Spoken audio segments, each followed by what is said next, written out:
Bien, buenas noches. Damos inicio en este momento a nuestro conversatorio de la fase 4 del curso de Filosofía Medieval. Voy a compartir mi pantalla para presentar las diapositivas que se han diseñado con la intención de moderar este ejercicio. Este conversatorio lo vamos a centrar en laicismo y poder, la herencia de Hoffman frente a la autoridad del Papa. Los integrantes del grupo son Luis Ángel Hernández Franco, Helen Sofía Deulot Sánchez, Melanie Juliet Pérez Ibáñez, Diego Andrés García Calderón y quien les habla, Luis Juan Carlos García Noguera. Bueno, tenemos 5 preguntas propuestas para adelantar este conversatorio.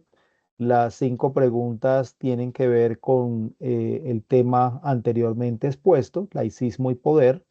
La primera pregunta es la pregunta: ¿debe el poder político estar completamente desligado del poder religioso? Quienes deseen intervenir, les agradezco, alcen la mano. Entonces, inicia Melanie.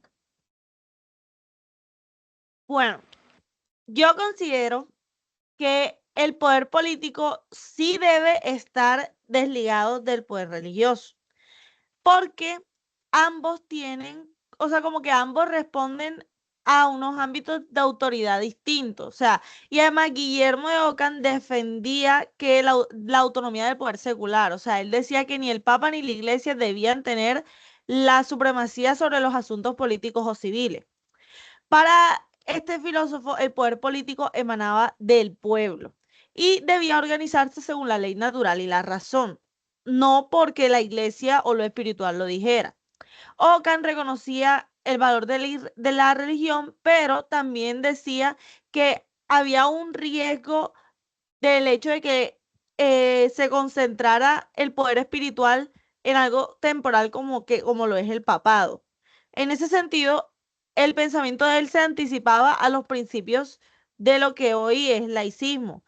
Y también, por ejemplo, él se fundamentaba mucho en la Biblia para defender el concepto que él tenía sobre la separación de estos poderes. Y entonces en la Biblia decían en Mateo 22-21, decía: dad al César lo que es del César, que eso lo sabemos nosotros, y dar a Dios lo que es de Dios. Entonces nosotros podemos interpretar esto como que hay dos esferas distintas de autoridad, una que es la religiosa y otra que es la política.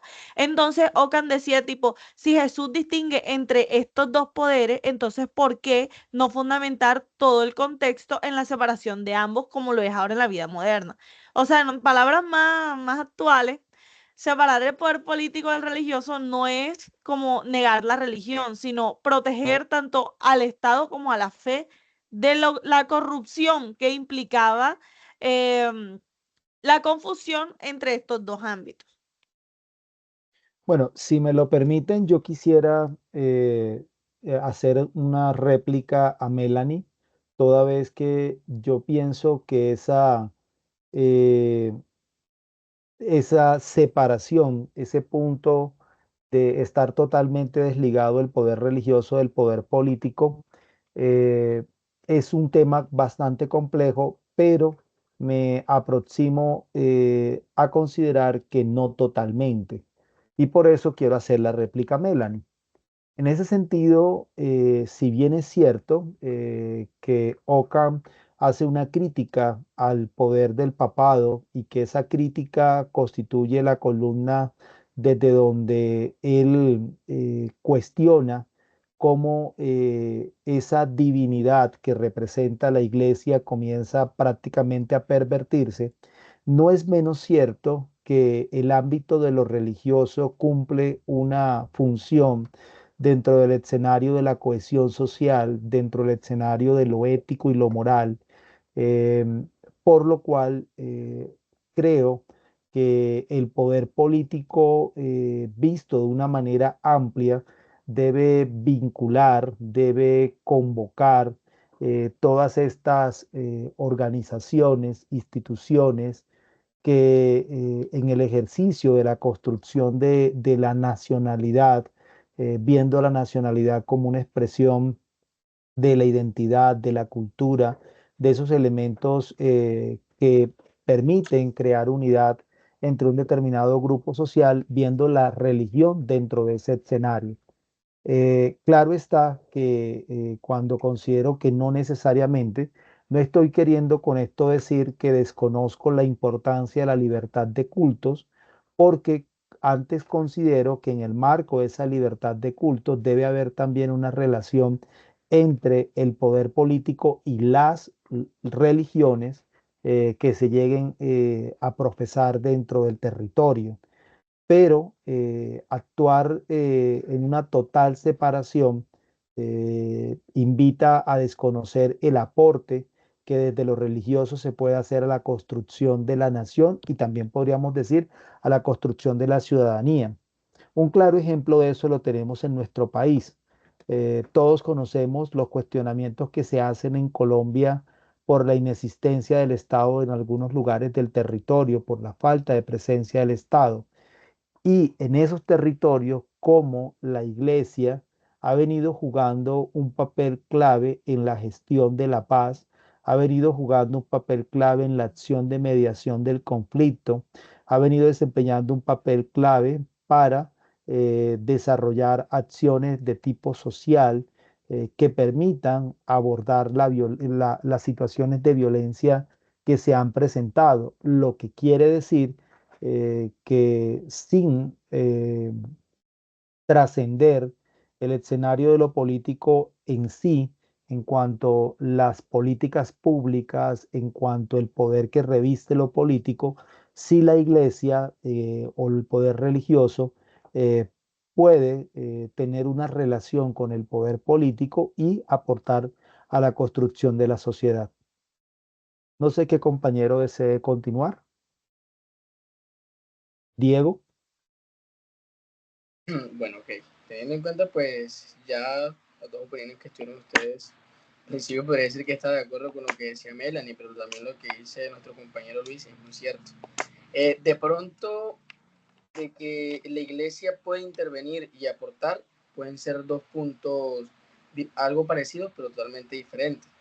Porque que la iglesia intervenga en la toma de decisiones de entes políticos afecta de algunas maneras porque se apegan sí o sí a lo religioso. Como por ejemplo lo decía ahorita, la libertad de culto, la libertad de expresión influiría mucho si una iglesia intervendría directamente en decisiones políticas, como está de pronto la diversidad de género que tenemos actualmente. Creería yo que la iglesia no permitiese esto. En cambio, la política sí lo va a permitir. Entonces, a la toma de decisiones y a la contribución es totalmente diferente, como lo decía ahorita, en algunos lugares donde pues no llega ese apoyo político, es la iglesia la que se interpone y ayuda a la sociedad y eso está bien. Para mí, entre contribuir y decidir, hay una diferencia y es lo que debemos nosotros situarnos. Para mí sí debe desligarse de decisiones políticas el poder religioso, porque ya en el pasado tuvimos un ejemplo en la Edad Media, todo lo que pasó con el poder que sometía a la iglesia y posibles daños que le generó la sociedad en ese entonces. Muchas gracias, Diego. Eh, ¿Quién desea continuar? Bueno, yo estoy muy de acuerdo con los compañeros en cuanto a que efectivamente el poder civil debe estar o debe ser autónomo frente al religioso. Y voy a poner un ejemplo muy tanto, ya que Ockham pues interfiere o da la percepción de la misma cuando hubo el conflicto entre el emperador Luis IV versus el Papa Juan 22, sí, 22. ¿Y por qué lo incluyo? Porque lo cito, ya que este conflicto pues muestra un caso concreto donde hay una oposición tanto de poder con lo religioso. Y esa oposición teocrática Ockham la argumenta diciendo que el poder secula o sí, puede necesitar la legitimación del Papa, pero no necesariamente tiene que ser fiable, o me refiero a que a pesar de que el Papa es una figura muy importante en cuanto a lo religioso, no tiene que tampoco intervenir todo lo en la decisión que se debe generar ante un Estado, ante un reino, en ese caso sobre la Edad Media. Pero mm, al desligarse también puede generarse controversias en que puede llegar a caer, o sea, el ser humano siempre va a generar estragos en cuanto a lo moral y la religión siempre va a estar presente ante ese tipo de actuaciones o de situaciones humanas.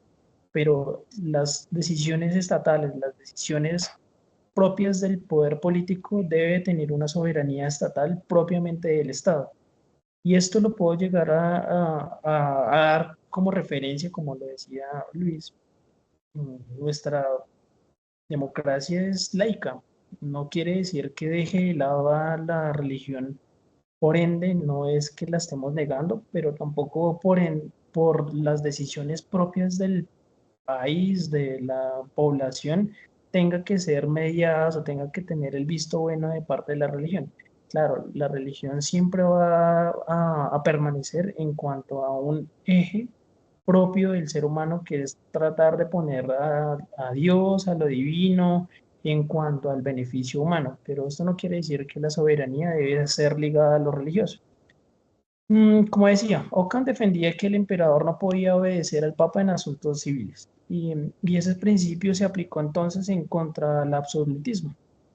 Y ese absolutismo debería también de darle que la religión infiera entre el gobierno democrático. Esa es una pregunta muy interesante a reflexionar y a lo que veníamos como tratar de inferir es que definitivamente lo religioso y lo estatal, el poder político, sí debería tener, como decía, una desligación total, no total, más bien parcial, claramente coayudada el uno con el otro.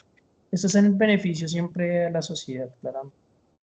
Es muy interesante todo lo que hemos venido planteando con relación a esta primera pregunta, lo cual nos deja ver lo complejo que termina siendo el abordaje del tema del laicismo y el poder. Vamos a pasar entonces a la segunda pregunta. Bien, en la segunda pregunta tenemos, ¿puede una sociedad laica garantizar mejor la libertad de conciencia que una teocracia? ¿Algún compañero desea iniciar? Sí, empiezo yo. Te Eh, escuchamos, Hele. ok, yo diría que sí, porque una sociedad laica no obliga a sus ciudadanos a pensar, creer o vivir según una única visión religiosa. En cambio, una teocracia impone normas políticas basadas en una interpretación particular de la fe, lo que limita la diversidad de pensamiento y castiga la disidencia. Guillermo de Ockham ya advertía sobre esto al criticar el control absoluto del Papa sobre todos los ámbitos de la vida. Creía que ni siquiera una autoridad religiosa debía dictar la conciencia de los individuos. Ockham enseña que el abuso del poder espiritual puede sofocar tanto la política como el alma. Por eso, la laicidad no es una amenaza a la religión, sino una condición para un libre juicio. Un libre ejercicio, perdón. Muchas gracias, Helen. ¿Algún compañero que desee continuar? Diego, te escuchamos. Que si puede una sociedad laica garantizar mejor libertad que libertad de conciencia que una teocracia, para mí, claro que sí.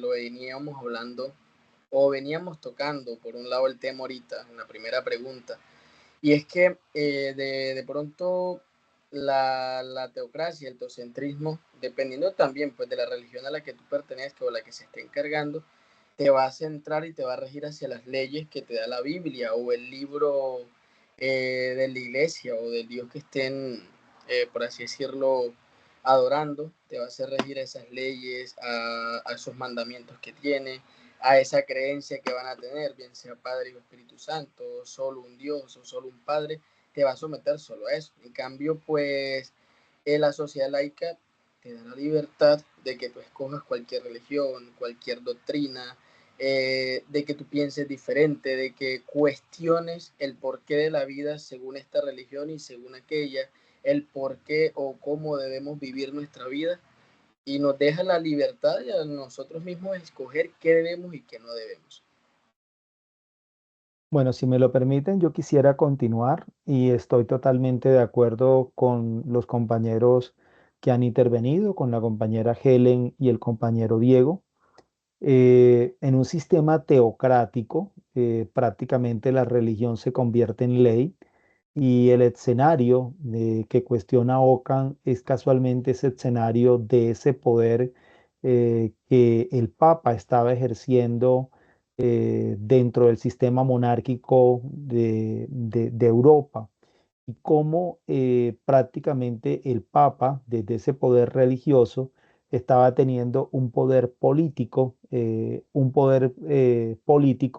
que entra a cuestionar Ockham y que casualmente, si bien reconoce la divinidad del Papa, cuestiona esas injerencias en política que se están desarrollando. Ahora, en una sociedad laica hay una posibilidad de ejercicio plural del pensamiento crítico. En una sociedad laica hay un ejercicio amplio de toma de decisiones, de inclusión, pero lo contrario lo vemos en una sociedad teocrática, como lo que hemos podido ver en Afganistán, donde desde una visión muy ortodoxa, prácticamente se han venido coartando algunos derechos porque en la lectura que se hace no están acordes con esos dogmas de fe que ellos defienden.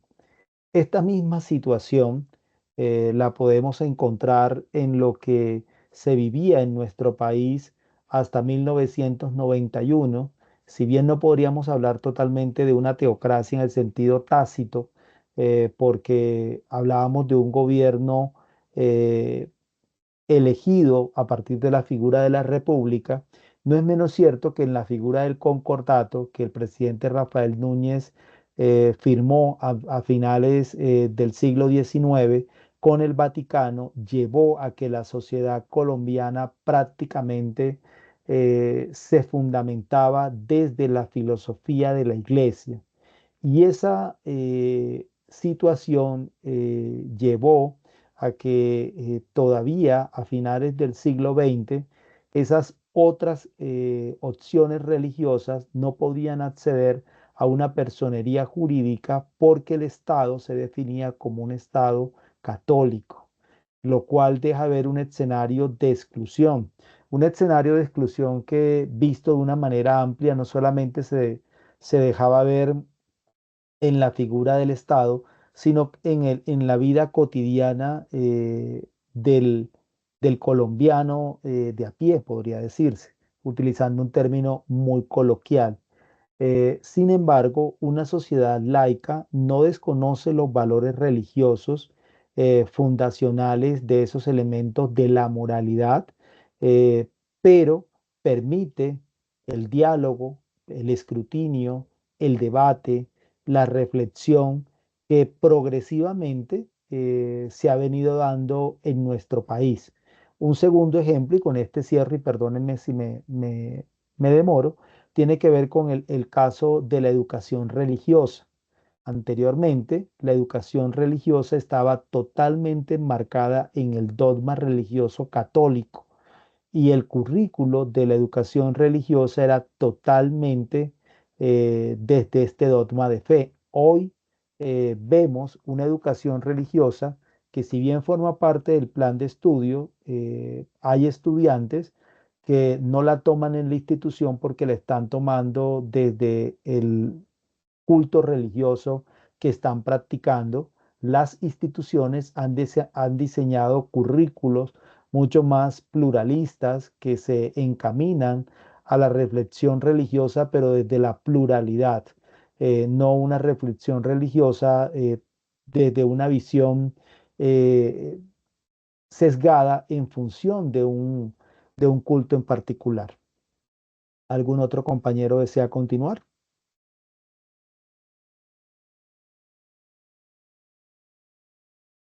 ¿Alguna otra intervención? Luis, te escuchamos. Bueno, si les parece, entonces podemos decir que bueno,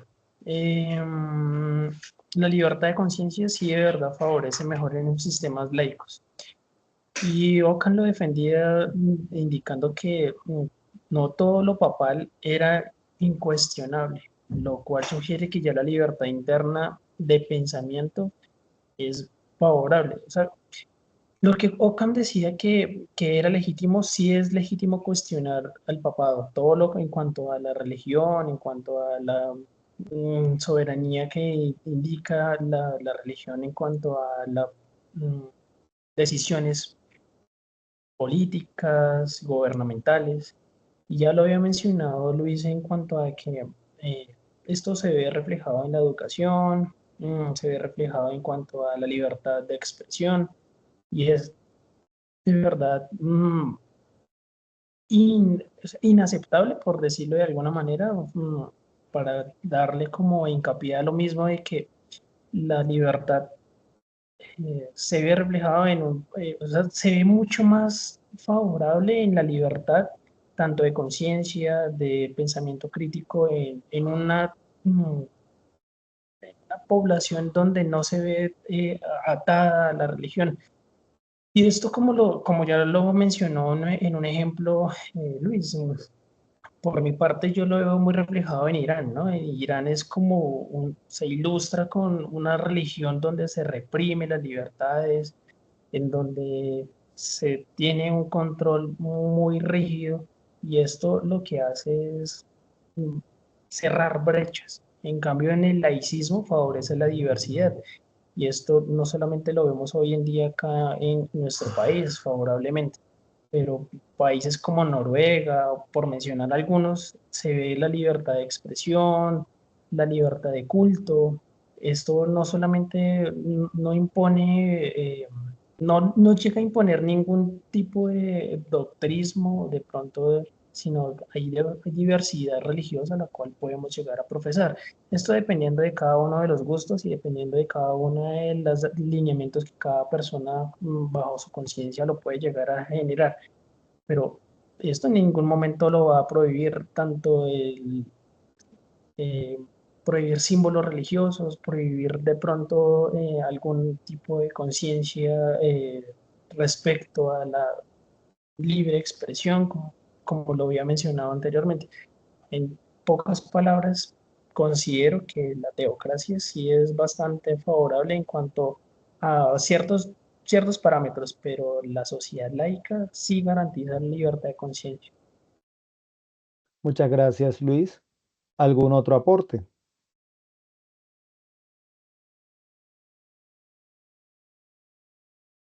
¿Alguna otra intervención? Bueno, compañeros, compañeras, muchas gracias por sus aportes en esta segunda pregunta. Pasamos entonces a la tercera. La tercera pregunta nos dice, ¿es legítimo que las instituciones religiosas influyan en las leyes de un Estado moderno? ¿Qué dirían ustedes? Lo que decía, en un estado moderno, como dice la pregunta, que supongamos que es democrático como Colombia, no es legítimo que las instituciones religiosas impongan su doctrina en la elaboración de las leyes. Pero considero que sí, la religión sí podría participar en el debate público, o sea, en la opinión, como cualquier otro grupo social. Ahora, siguiendo la crítica de Guillermo de Ockham al papado, permitir que una autoridad espiritual domine asuntos seculares vulnera la autonomía del Estado y la libertad de conciencia ciudadana. Si nos remitimos al texto al que Ockham estaba criticando, que es la Biblia, en Romanos se dice, sométase toda persona a las autoridades superiores, porque no hay autoridad sino de parte de Dios, y las que hay por Dios han sido establecidas. Con este versículo nosotros podemos reinterpretarlo para reforzar la idea de que no necesariamente debe ser o sea, las autoridades civiles deben estar al servicio de los principios morales universales y no necesariamente de la institución religiosa. Entonces, reforzar la autonomía del poder secular y al mismo tiempo admitir la autoridad tiene una base más, ¿cómo se dice? ¿Cómo sería? Como más ética, pero sin especificar que tiene que ser religiosa. Ahora, ejemplos más actuales, como lo decía el compañero en la pregunta anterior, lo podemos encontrar en países como Afganistán, en países como Irán, en donde los derechos de las mujeres, las minorías religiosas, las personas LGBTIQ+, esos suelen estar como restringidos. En contraste, los estados con separación iglesia-estado, como Francia, por ejemplo, ellos garantizan una mayor igualdad jurídica, permitiendo que las decisiones legislativas se basen en derechos humanos y no pues en dogmas. Ahora, Guillermo de Ockham señalaba que cuando el poder religioso controla lo secular, se debilita la justicia civil y se convierte la ley en un instrumento de fe obligatoria. En los estados modernos, la legitimidad de una ley debe nacer del consenso ciudadano y no de la obediencia religiosa. Ahora, un dato curioso que a mí me gustó es que Ockham hace referencia a la Biblia cuando dice: el Hijo del Hombre no vino a ser servido, sino a servir, dando a entender que tal como fueron los discípulos, el Papa no podría tener un poder absoluto. Ese es mi aporte. Muchas gracias, Melanie. Bueno, yo particularmente pienso que Ockham fue un adelantado a su época.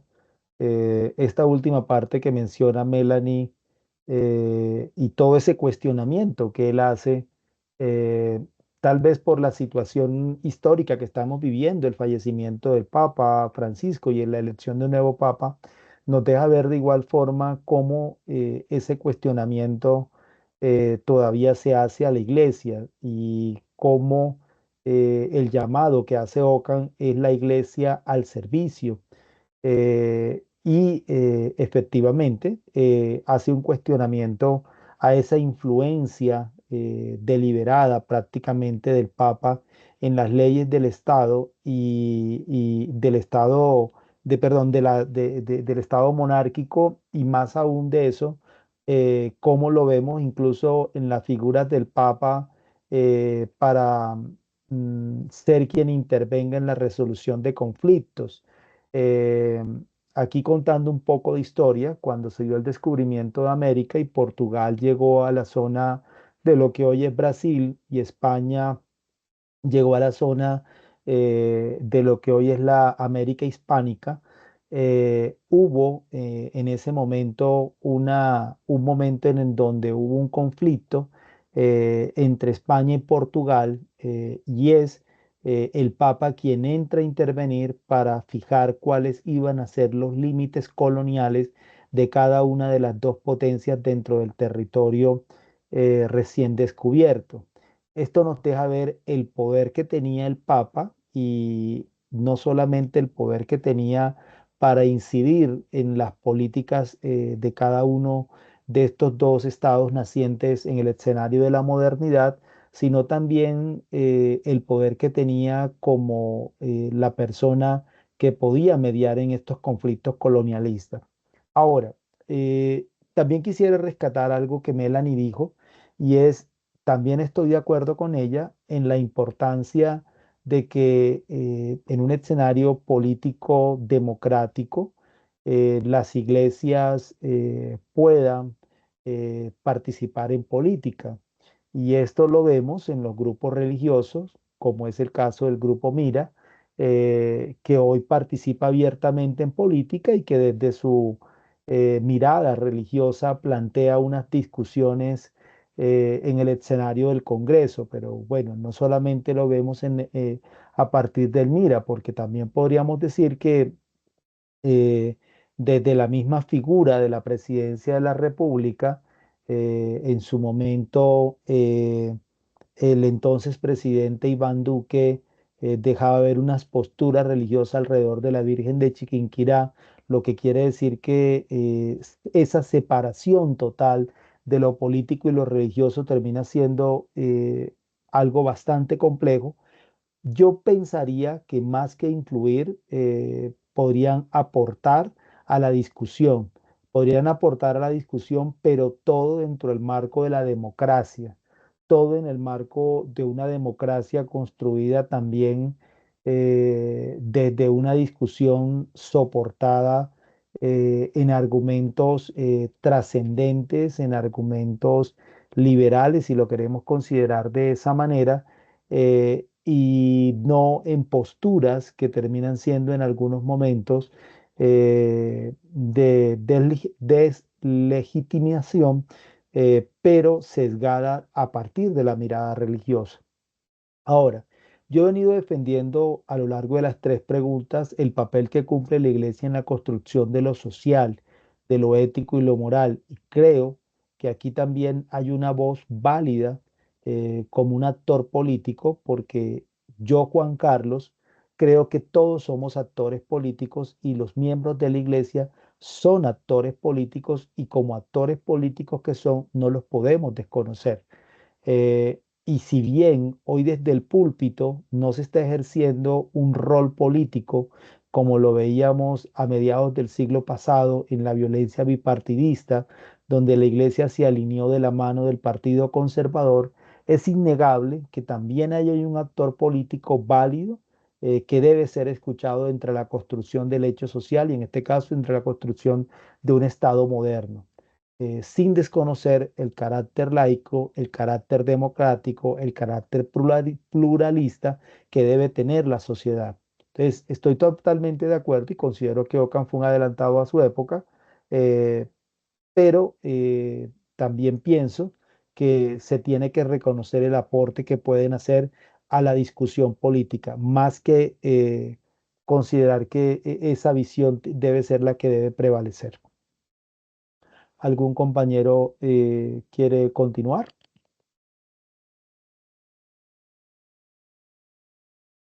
Luis, te escuchamos. Pero si es así, Luis, me gustaría de pronto mm, verlo reflejado, por ejemplo, en países como, no sé, Afganistán, como Irán. ¿Será que ese tipo de aporte religioso se ve reflejado en los derechos, por ejemplo, en las mujeres o en los derechos de la reproducción, del aborto, inclusive de la educación? Sé que de pronto es un poco difícil llevar la contraria a lo mismo y es viable que el debate sea como a favor de, en pro a la sociedad, como lo acaba de mencionar.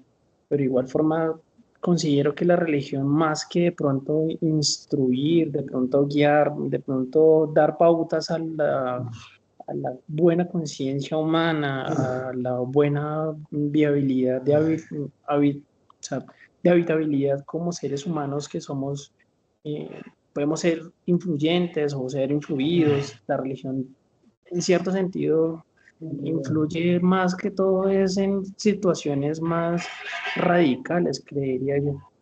Por ejemplo, hoy en día la Guerra Santa no es cualquier índole pronto a ser en pro a la sociedad. Se ve conllevada a una situación muy ajena a la cual incluso hoy en día prevalece y eso lleva muchos siglos en una lucha continua, ¿no? De que la religión trata de prevalecer inclusive por encima de lo político, inclusive dentro de las leyes del Estado. No quiere decir que sea malo el debate, realmente lo considero y estoy muy a favor de ello. Inclusive Ockham menciona que el argumento que la iglesia no debería ejercer ante un poder civil. Y hoy inclusive la influencia religiosa sigue presente en temas como ya lo mencionaba, como el aborto, la educación sexual, inclusive en situaciones propias como la guerra. Bueno, Hay un ejemplo que me... ¿Sí? ¿Me permites hacer una réplica frente a lo que vienes diciendo o esperamos que termines? ¿Quieres? Listo. Bueno, tú mencionas, bueno, me permite hacer la réplica en función de que tú haces una réplica a lo que yo anteriormente dije. Bueno, yo comprendo totalmente el punto de vista. Quiero señalar que yo parto de la existencia de un Estado moderno democrático, de un Estado moderno pluralista, de un Estado moderno donde se reconocen los derechos, de un Estado moderno no situado dentro del escenario teocrático. eh, y eso en los casos de los países que tú mencionas es ampliamente contrario.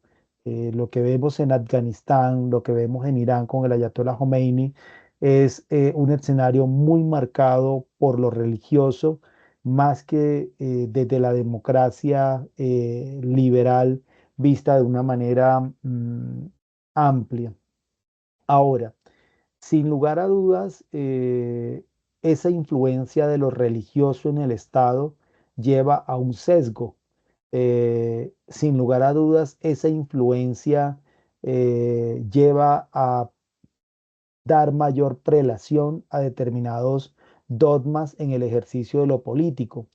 Yo me sitúo más que la influencia en el aporte al debate, en el aporte al debate político, en el aporte a enriquecer la discusión, en el aporte a entender dinámicas que se dan en nuestro país y donde la visión que tenemos desde los contextos urbanos termina siendo una visión precaria en comparación a la visión que sí tienen algunos miembros de la iglesia que hacen presencia en los territorios. Y más allá de eso, lo que decía anteriormente, eh, son un actor político y como otros actores políticos están llamados a participar. Eh, Hace algunos años en el paro nacional yo veía el cuestionamiento que se le hacían a algunos cantantes y actores porque expresaban su punto de vista sobre la coyuntura que estaba viviendo el país. Pero mi pregunta es, ¿el hecho de que sean cantantes y actores quiere decir que no son sujetos políticos? ¿El hecho de que sean cantantes y actores quiere decir que no pueden participar en política? ¿Por qué nos hemos venido enmarcando en la idea de un contrato social eh, donde elegimos y prácticamente ese rol político que Aristóteles deja muy claro prácticamente desaparece?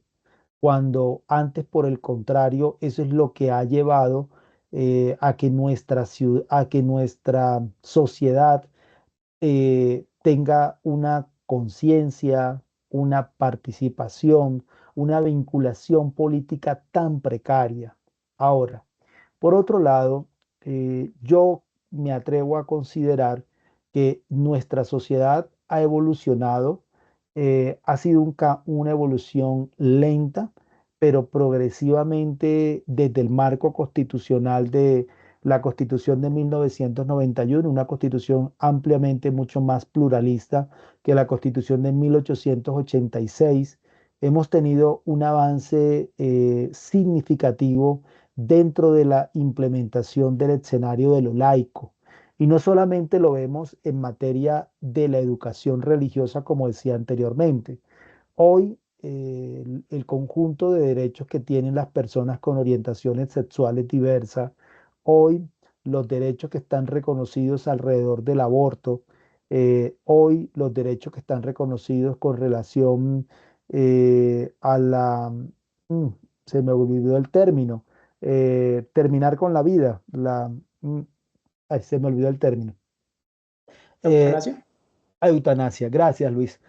Son derechos impensables en una sociedad tan católica como era la sociedad colombiana hace unos 30 años atrás.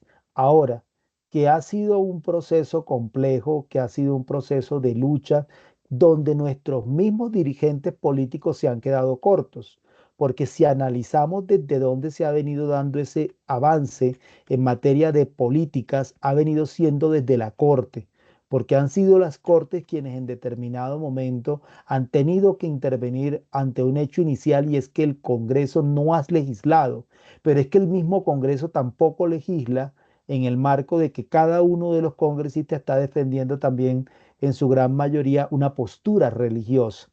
Eh, y la Corte ha actuado mucho más en materia de derecho desde el marco constitucional. En materia de derecho desde el marco constitucional donde Colombia parte desde un principio. Es una sociedad con libertad de cultos, es una sociedad laica.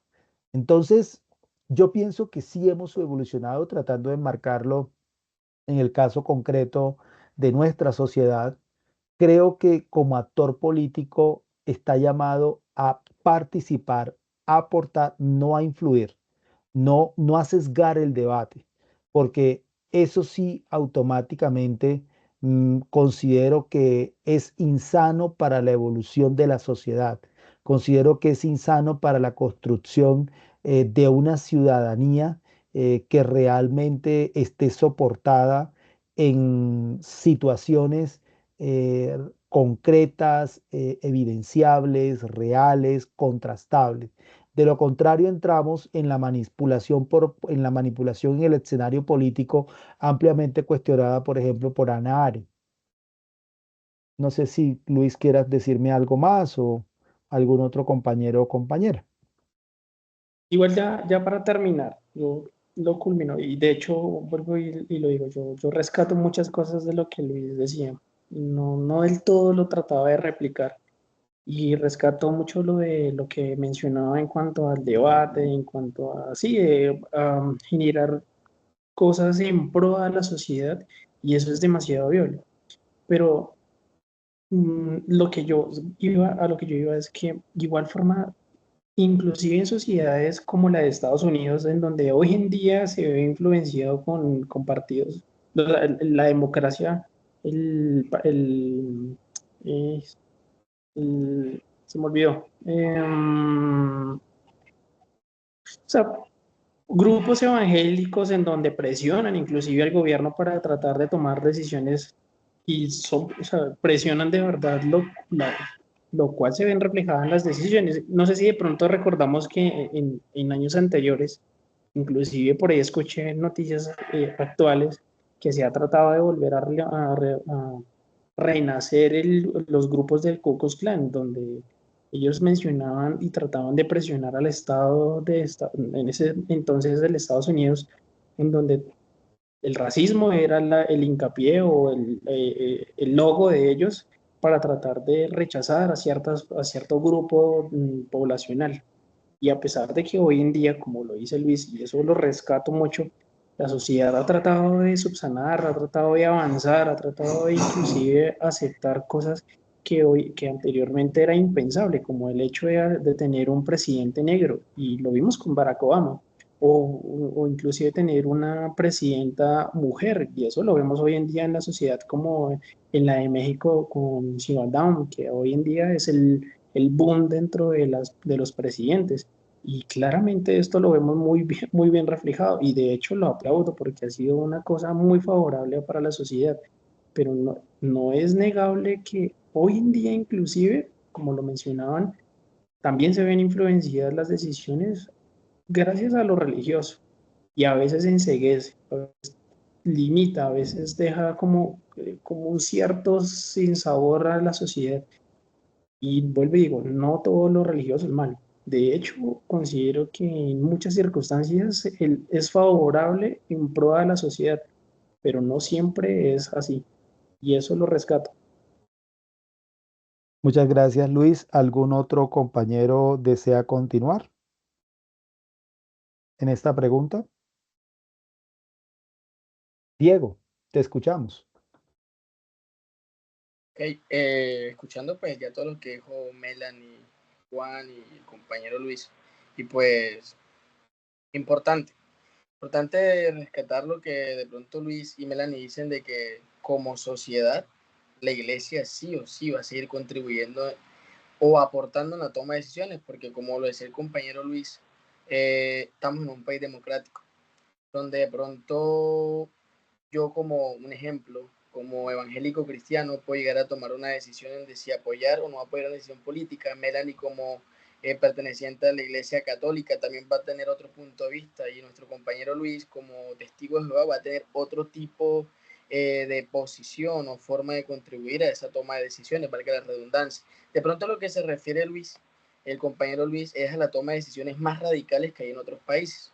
Y eso es lo que enriquece a nuestro país al ser un país totalmente democrático, de que podemos legitimizar un poco la iglesia, pero ella también puede aportar, como lo decía el compañero Luis, a la toma. Una cosa es aportar y otra cosa es contribuir o predominar en la toma de decisiones como lo están tomando en los otros países.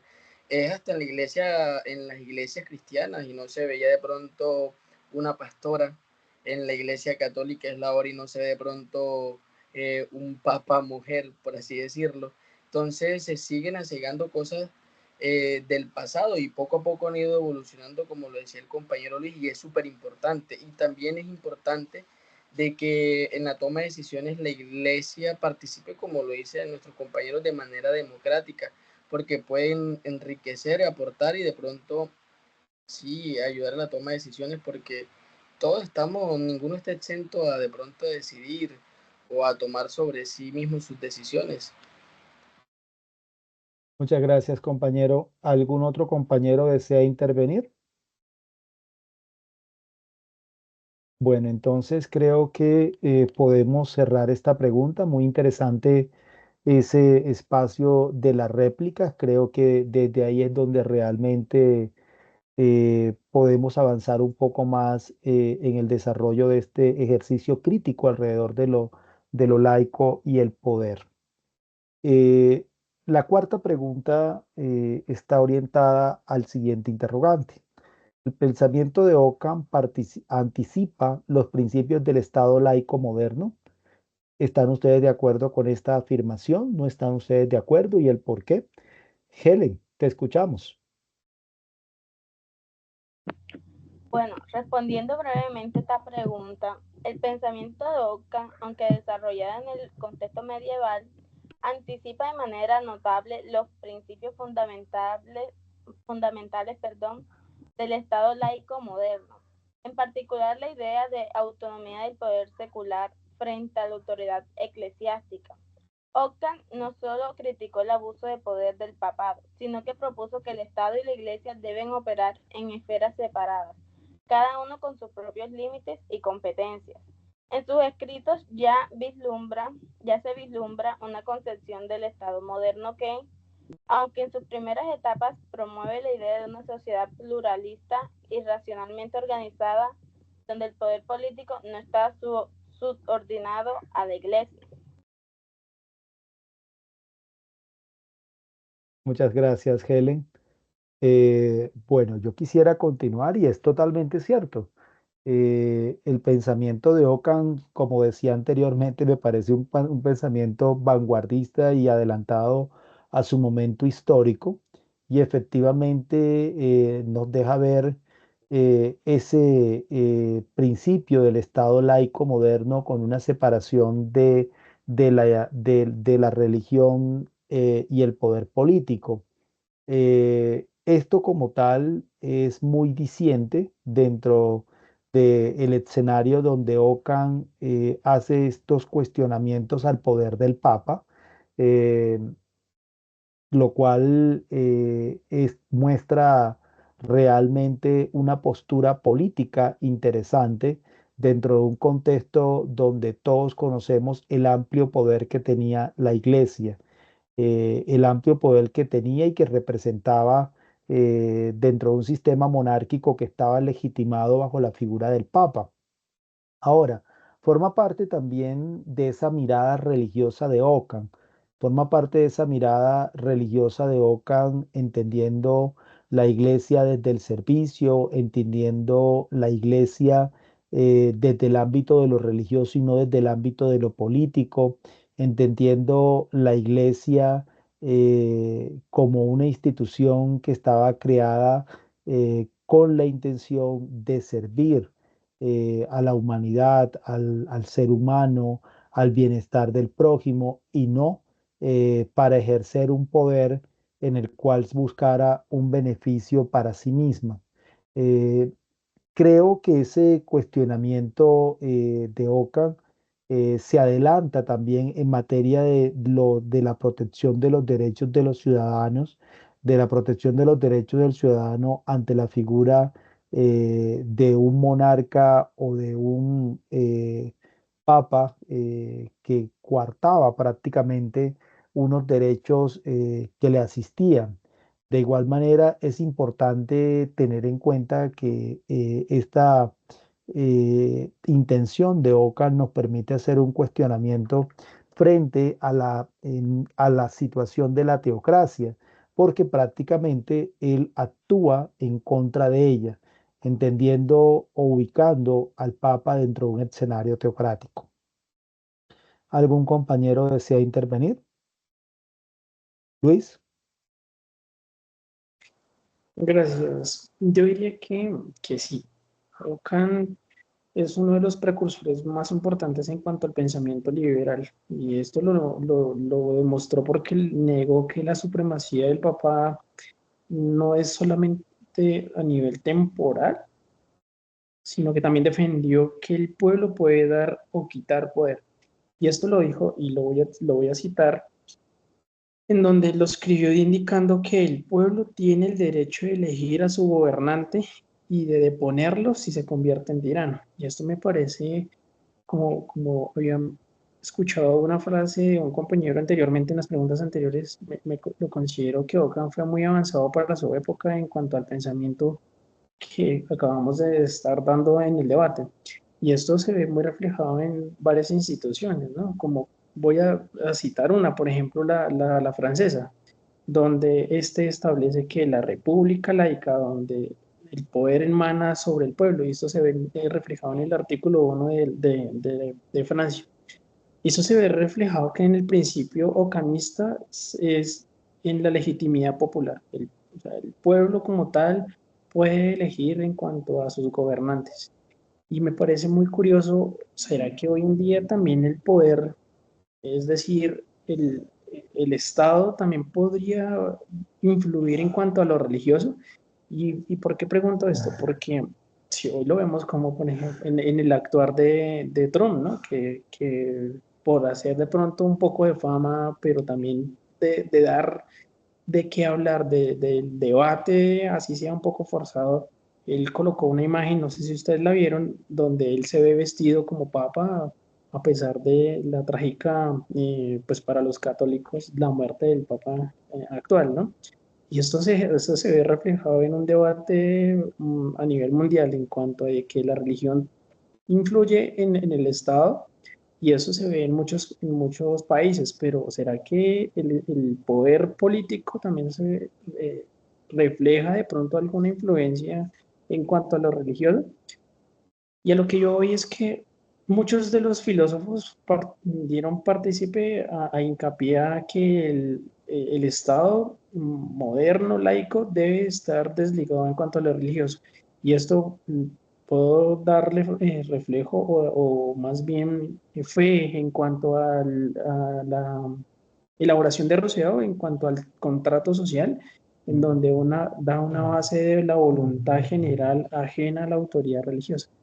Y esto, a pesar de que eso fue más o menos en el siglo XVII, XVIII, que Rousseau dio el contrato social, hoy en día todavía sigue uno de los pilares para la formación de la sociedad actual y se ve desligada totalmente en cuanto a lo religioso. Muchas gracias, Luis. ¿Algún otro aporte? Diego.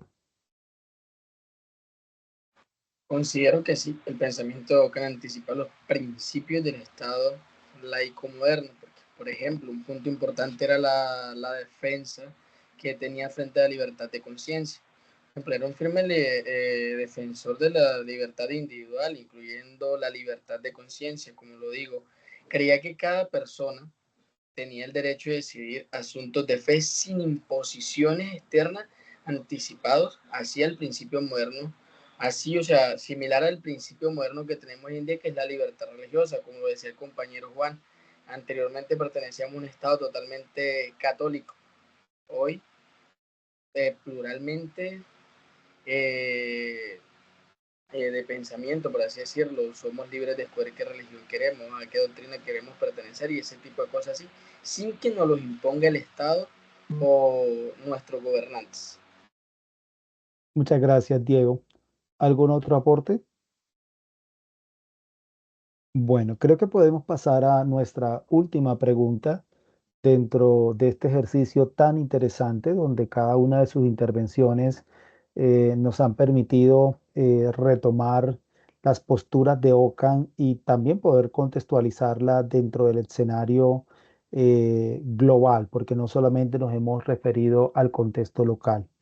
La última pregunta dice lo siguiente: ¿puede haber una ética universal sin referencia a una autoridad religiosa? ¿Qué dirían ustedes? Melanie. ¿Me escuchan? Sí, señora. Ok. Pues considero que sí es posible y legítimo construir una ética universal sin la necesidad de recurrir a una autoridad religiosa. De hecho, la ética laica no depende de principios religiosos específicos, sino que se fundamenta más en valores humanos tipo la dignidad, la libertad, la justicia, el respeto mutuo. Entonces, estos valores son compartidos por diferentes culturas, tradiciones filosóficas y en sí, ellos no requieren una justificación basada en una doctrina religiosa específica. Ahora, en lugar de imponer una moral religiosa única, Guillermo de Ockham promovió la idea de que la razón humana puede descubrir los principios de la moralidad de manera independiente, basándose en la ley natural.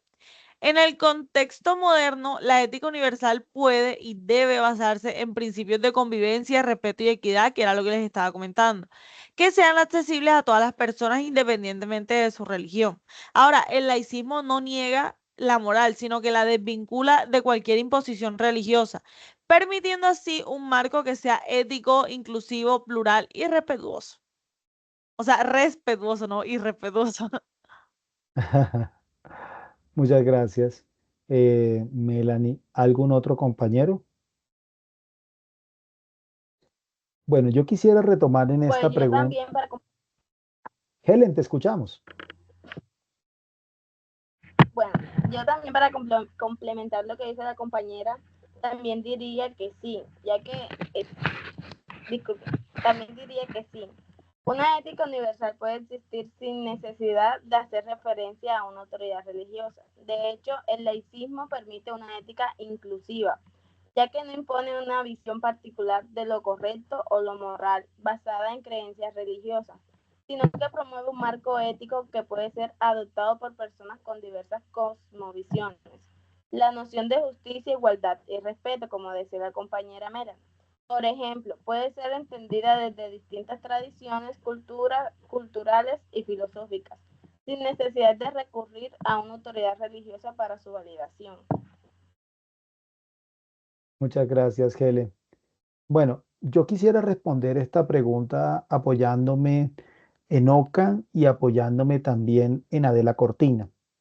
Creo que todo hemos venido revisando acorde con la apuesta que hicimos desde la postura de Ockham alrededor del laicismo y cómo se cuestiona ese poder del Papa, esa injerencia política del Papa, lo cual nos deja ver de su apuesta a una ética eh, sin referencia a una autoridad religiosa.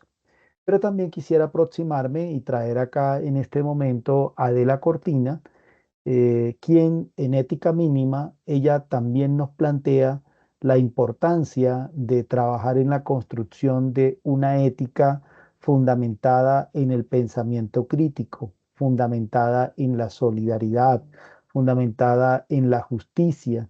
En este caso, ella enmarca ese ejercicio de la ética mínima a partir de un contexto donde hemos asistido a la ruptura de un conjunto de paradigmas desde donde estaba situados un conjunto de máximos éticos que prácticamente modelaban patrones de conducta para la sociedad. Pero hoy, dentro de un escenario de la modernidad líquida, como la llamaría Bauman, asistimos a una dinámica social totalmente cambiante y ella nos hace un llamado a la ética mínima. Desde esa mirada, ¿es posible considerar la existencia de una ética universal? Sí, de una ética universal partiendo del reconocimiento de unos principios axiológicos que desde lo ético fundamenten la convivencia, fundamenten la ciudadanía y el ejercicio de la cultura de paz, eh, partiendo del respeto al otro. Algo que en un contexto transcultural e hipercultural como es el de la globalización, hoy ampliamente lo vemos vulnerado.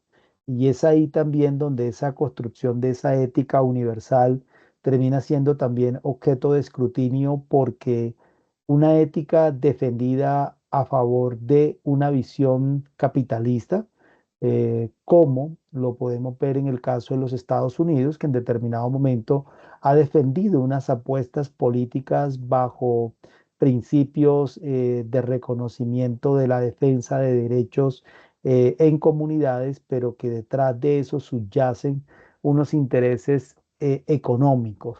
Y hoy, en plena eh, crisis arancelaria a partir de las políticas que ha implementado el actual presidente de los Estados Unidos, entonces entra en cuestionamiento realmente cuál era esa apuesta en materia de derechos que se estaba protegiendo anteriormente, cuando hoy grupos minoritarios, grupos que han migrado, se ven perseguidos por parte del gobierno. Entonces, entra en discusión realmente se está o no defendiendo una ética universal desde lo que significa en sí, o era una ética en función de la defensa de un modelo hegemónico capitalista que beneficia principalmente a la gran potencia.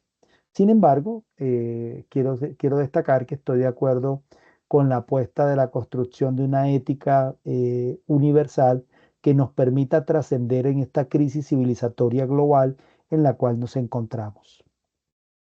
¿Alguien más desea continuar? Bueno, creo que con esta pregunta terminamos. Quiero darle en este momento la palabra a mi compañero Luis Ángel para que realice la conclusión. Perfecto. Antes que nada, quiero darle las gracias a todos los compañeros presentes y quiero rescatar que dentro de este ejercicio de debate y un análisis filosófico e histórico de la relación entre el poder político y la autoridad religiosa, a partir de las disputas de Occam en contra del papado, nos muestra que el debate sobre sobre el laicismo no es reciente, sino que tiene una raíz mucho más profunda, con tensiones medievales, con una autonomía de pensamiento del poder civil, en cuanto a que Occam, sin negar que su fe, sin negar que, o de pronto atacar la religión como tal, se defendió una independencia del poder ocular, del derecho a la crítica, a una crítica racional, un poco más profunda dentro del debate, dentro de pronto el poder del pensamiento crítico. Hay unas ideas anticipadas en cuanto a que los siglos formalizaran de pronto unos estados laicos modernos que se pueden ver reflejados hoy en día, ¿no? Sin embargo, todo debe reconocerse que tanto en la Edad Media como en la actualidad, la religión sigue siendo un factor identitario indiscutible. Y esto es en cuanto al marco moral, ante las cosas tan importantes para millones de personas y la exclusión total de esta puede llegar a ser o abrirse a un espacio de pronto interpretarse como una forma de censura cultural o espiritual. Y esto no es lo que deseamos, sino que la participación de la ética de las religiones en la esfera pública siempre nos va a abrir que podamos tener dogmas como leyes, puede de pronto también enriquecer el diálogo social. Y esto bien lo decía uno de los compañeros, realmente también la parte religiosa, tanto como el poder el político, los dos conllevados de la mano pueden llegar a una conclusión unánime a favor de la sociedad, como la es actualmente. Por lo tanto, el debate no se trata de anular una postura sobre la otra, sino que hay un equilibrio, es como encontrarlo, lo cual es un poco difícil, eso lo rescatamos, pero el laicismo genera un marco institucional que garantiza la libertad de conciencia y la pluralidad y el respeto por las voces religiosas. Podemos generar que hay un tejido moral en las sociedades, un tejido que es realmente indiscutible, y esta crítica de poder no nos distancia, sino que nos da fe a que hay una defensa de la razón, de la libertad, y cualquier forma del absolutismo es enriquecedora para la sociedad como la es actual. Muchas gracias, compañero Luis. Dejo de compartir en este momento la presentación. Quiero agradecerle a Diego, a Melanie, a Helen, a Luis, por cada uno de sus aportes dentro de este ejercicio. Creo que fue un espacio interesante para eh, ampliar un poco esa interpretación inicial que desde lo teórico, desde lo conceptual hemos venido construyendo a partir de los escritos de Oca. Finalizamos entonces en este momento el debate. Muchas gracias a todos por su participación.